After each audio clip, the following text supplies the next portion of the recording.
skilti sem bera merki skammstafanir þátttökuliðanna. Ég var aðeins á flugtur ákveðan á hann að hefja þá lestur. En fyrst tókum við á móti UMSE, það er Ungmennasamband Eyjafjarðar, og í kjölfarið kom IBA, það er Íþróttafélag Akureyrar, en keppendur frá ÖFA, sem keppendur merki IBA á þessu móti, þessi tvö félög UMSE og ÖFA voru mótsaldarar síðasta landsmótssumir í á Akureyri 2009.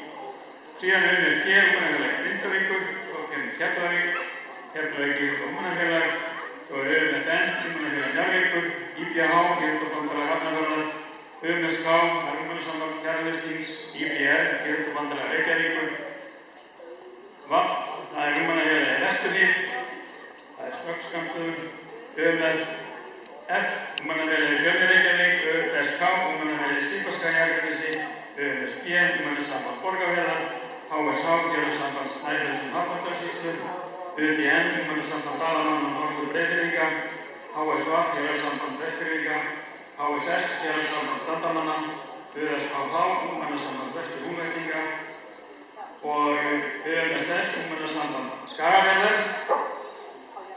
HSK, Félagssamband Þingeyinga, UIA, Ungmennaíþróttasamband Austurlands, ÖSU, Ungmennasamband Úljótur, ÖSFS, Ungmennasamband Vestur-Skaftafellssýslu og svo er það síðustu HSK, Félagssamband Skarphéðinn, en náttúrulega eins og við veitum þá er það við Skarphéðinsmenn sem höldum landsmótið núna hér á okkar svæði. Og skiptaberðarnir eru búin að raða sér upp þarna galvösk eins og vera ber. Nú næsta atriðið er að það er fánahitting og ég er svona aðeins skjótaði aðeins. Við klöppum ekki að lokinni fánahittingu. Þetta fyrir strax næsta atriðið.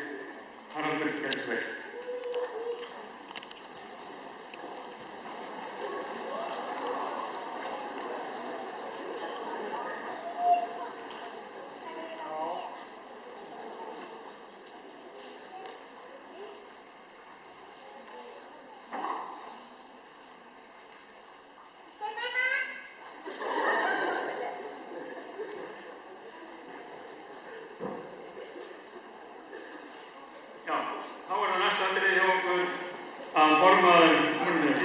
Helga Guðrún Guðjónsdóttir